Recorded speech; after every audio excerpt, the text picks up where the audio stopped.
Nurse Theorists, Portraits of Excellence. In this edition, we feature Dr. Martha Rogers. Accidentally, I guess you might say, I was born in Dallas, Texas. However, grew up in East Tennessee, where my parents originally came from. We left Texas when I was about 3 or 4 months old so that the Texans wouldn't claim me.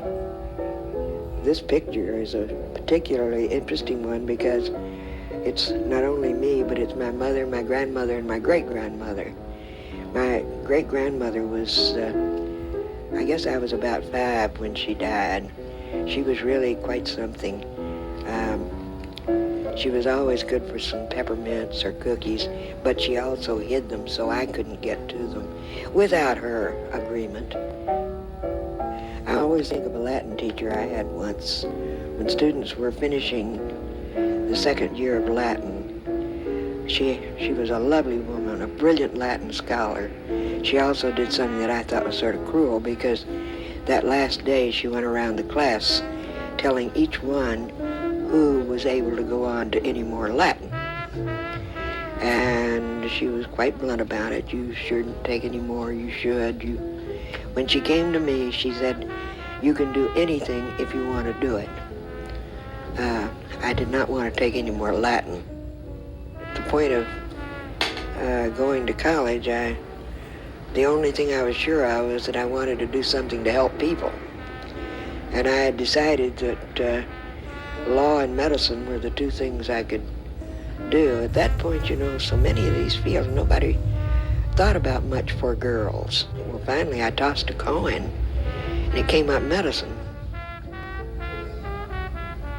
The university, the main campus, which is here, is built around Washington Square Park.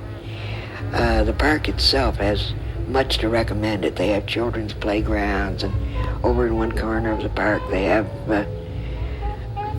cemented in chess and checker tables, and everybody kibitz all the time. I'm 2 blocks from the office, which makes it very convenient. I don't have to worry about the weather, no matter how bad it is, or transportation if it breaks down. In fact, that's kind of handy. I always get a lot of work done. Oh, she's great. I've known Martha, I suppose, when I started here for my master's degree in 1968.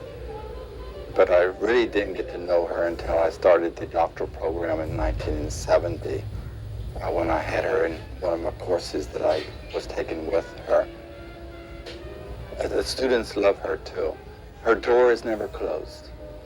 Whenever she gives a class for a fellow colleague and she states, come and see me, she really means, come and see me. In an interview on the New York University campus, Dr. Rogers discussed her theory, the science of unitary human beings, with Dr. Jacqueline Fawcett. In 1970, you published your first comprehensive articulation of the abstract conceptual system that's come to be known as the science of unitary human beings. I was wondering what motivated you to do that work and to publish it as a book. Well, actually, it didn't really start in 1970. I'd had a couple of books before that, Reveille in Nursing, before that, Educational Revolution in Nursing, in which I had introduced some of the ideas, much more embryonic, of course. As far as being motivated to do something, when I came to New York University, on the faculty, I realized very early on that either there had to be something to know in nursing that required higher education for its transmission, or I'd better get out and, run back to public health, which I loved anyway. And I was also concerned with how we got at this in terms of people, because that was where people were. And then I read everything in sight, but much of this had started long before that in terms of thinking, because, I can stretch it and say from conception, one wonders, what are people like? What is human development like? What is evolution? What is the world we live in? All of these had relevance for nursing. So that it was really the motivation was what did we need to know in order to serve people, because as far as I'm concerned, the only thing that justifies our existence at all is that there are people out there that can use our services, and I happen to believe that people need knowledgeable nursing, and we had not been providing it. Since 1970, there have been substantial changes in the science of unitary human beings. We've seen rather marked differences in, or refinements perhaps, of the science now in the Malinsky book. I was wondering what prompted those changes, what motivated you to do the refining or expansion, however you might see it, of the model. Well, there's no question that there are a number of pages in that 1970 book, if somebody ripped them out, would improve the book. But science is open-ended, and moreover, that book was written, 17, 18 years ago. It's outdated. However, the changes have not been in terms of changing the abstract system or the direction of thinking, but rather that as I thought more and as new knowledge continues to come, because knowledge is accelerated all over the place.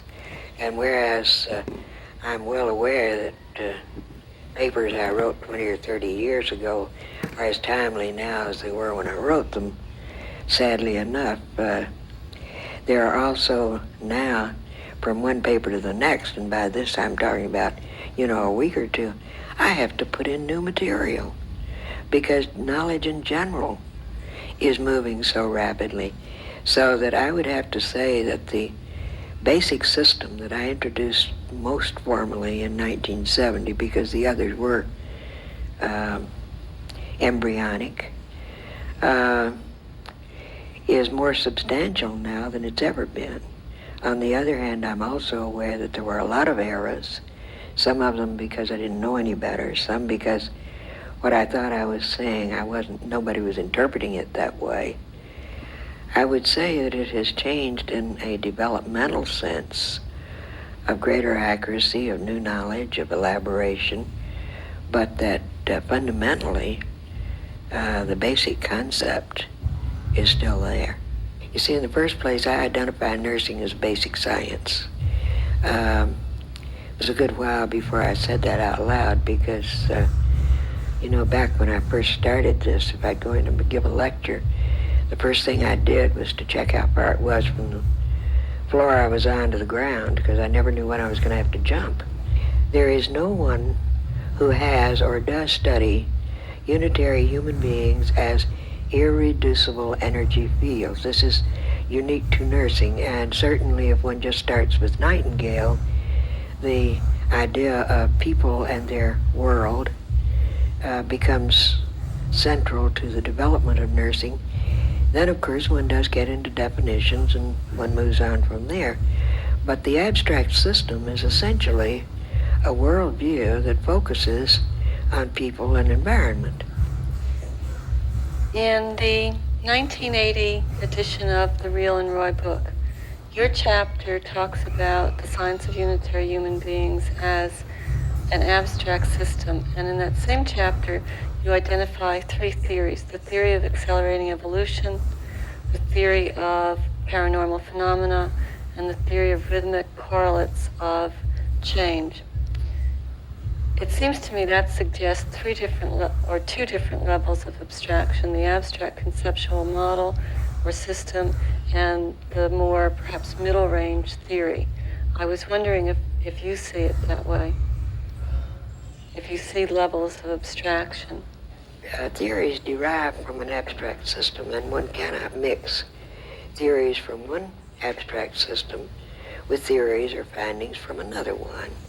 So that this itself is an important point. You indicated about Malinsky's recent book on explorations. And I think that it's quite important because it's the first time there has ever been a volume published that included basic research in the science of nursing. You have mentioned in your discussion so far the idea of basic research and the idea of applied research. I wonder if you could explain to us and perhaps give us some examples of the differences between basic and applied research. Well, oversimplifying, yes, basic research advances knowledge. It brings in new knowledge. Applied research tests knowledge that's already available. And I think good examples of applied research is the studies that are done in relation to nursing practice. Now, there are studies in the science of nursing, science of unitary man, that are going on in many places, not just New York University, and not just in the United States, but in other countries. And I have people send me their work often to critique or look at or yell about, and that's fine. Would an example of applied research then be a study of, a comparative study perhaps, of two different nursing interventions? Yes, I would say very much so. I think one of the things, a very common thing that I think is like what you're saying, if one wants to compare two methodologies in terms of intervention, then this would be applied research, and it could be very useful. But applied research depends on basic research.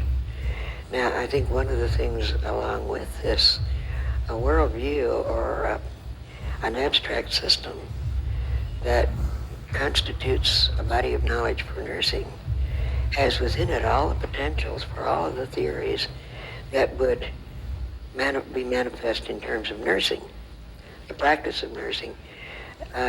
Nursing becomes a noun, meaning the body of knowledge. The practice of nursing is to use that knowledge for our human betterment.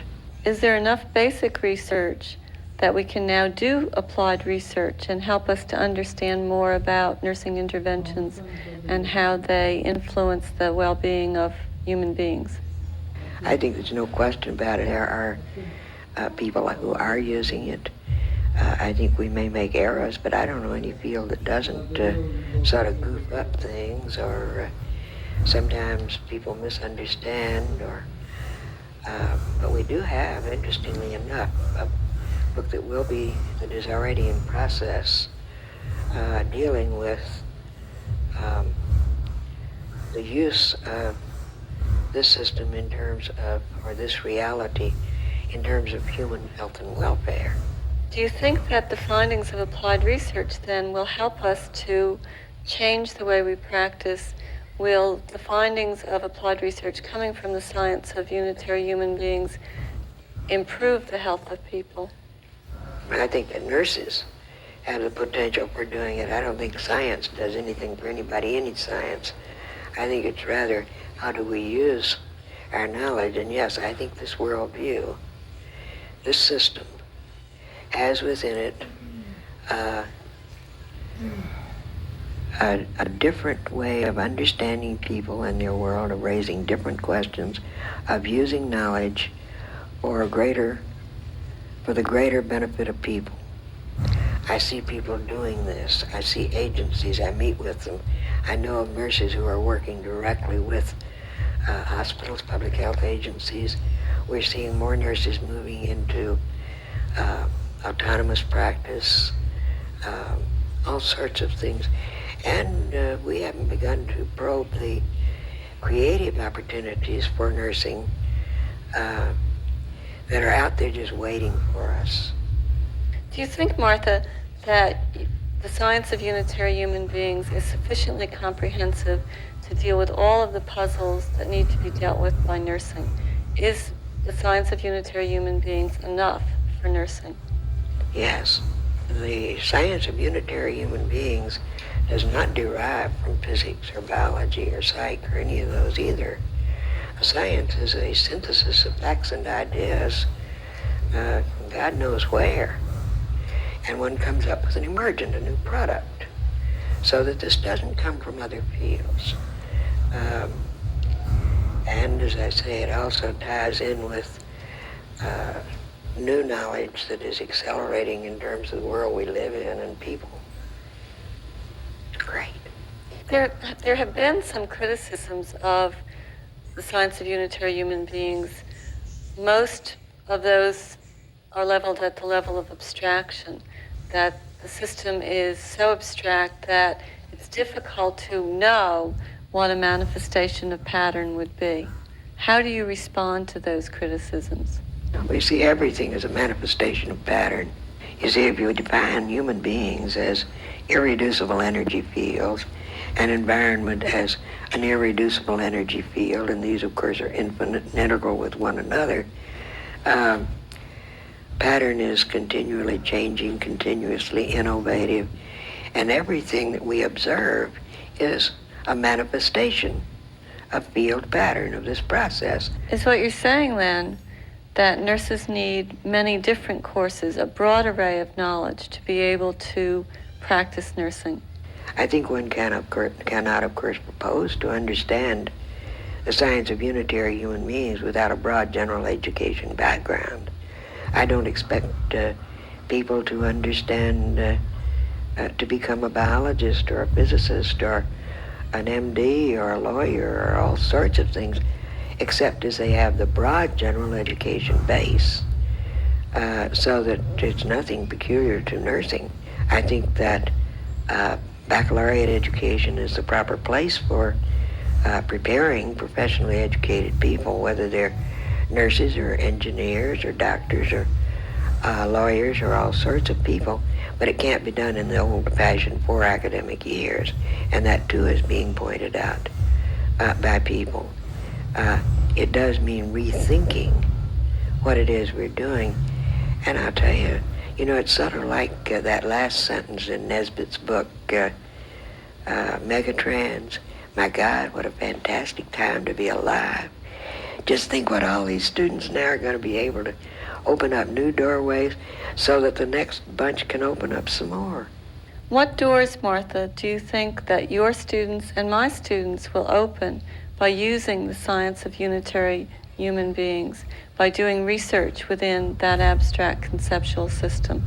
Oh, I think it's going to mean basic research in the science of nursing. I think it means we can't separate out, I think, pockets in terms of education and resources and all of these other things. Sometimes people want to make little pockets and not have things mix up. I think that, for example, the doctoral students, graduate students you're talking about, whether they're yours or mine, are going to have to add to the body of knowledge that is nursing. They're going to have to encourage and do applied research. They're going to have to help students, if you like, to use them. Martha, if you were to identify one priority area, one research question, or some methodological issues that are paramount within the science of unitary human beings, what would that be? Well, if I start with the methodologic issue, I'm not so sure that that's an issue. I think we get into some real problems in that the traditional ways of looking at things are all designed to and validated for old world views. Now, that does not make them valid for a different worldview or a different phenomena. A test which might be very useful, say, to psychology, cannot be pulled out and used as a valid instrument in biology or nursing science or anything else. And particularly with the holistic trends that are ongoing, no matter what field they're in, this itself says they're going to have to be new tools.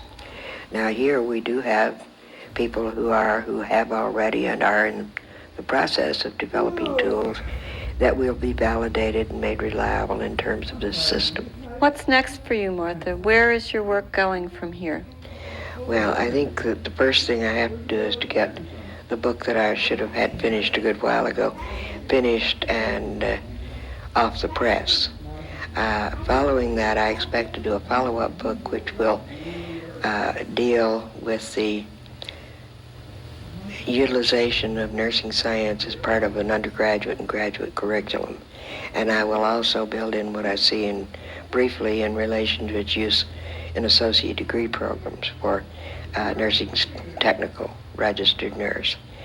I think, and then I do know there are two people who are working on a book for its application in terms of practice, which I think will be helpful. I will continue to talk as long and as often as people ask me here and in other countries. And then there are other articles and things that need to be written. There are all sorts of things to do. The problem is to find time to do them.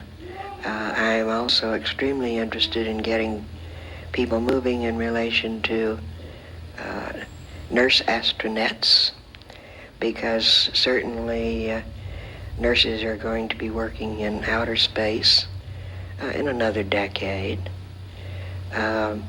They've been being prepared for a long time. We need to get moving some more. All of these are part of where we're going to be, and we need to be developing creative ways of doing things like, well, already there are things like daycare centers for the aged, sick children centers that when the child can't make it to school, that would be entirely nurse-directed, nurse-operated. We need to be more creative in how we dream up ways of using our knowledge. And you're going to help us to be I'm going creative. to do everything I can. You know, the ideas, they're multiple all over the place. Nurses are loaded with them. But they've got to say them. They've got to act on them. And I'd like to thank you so much for being willing to talk to us and to share your ideas and how you came to be where you are and came to be who you are. Thank you so much. You're welcome. And as I'm sure the listeners know, I'm gung-ho for space. My globe is of special interest. Faculty and alumni gave it to me on the occasion of my retirement dinner that was held in Washington. One of the faculty had to make a special trip to the Smithsonian to buy the globe because that was the only place you could get one like this. I really enjoy this, and I think it's a perfectly beautiful thing. They couldn't have picked anything I would love more. Between being a subscriber of the Planetary Report and the International UFO Reporter and all of those great things, you know, in another 10 or 15 years, we're going to be traveling to space towns and moon villages and other galaxies and et cetera, et cetera. I'll meet you there.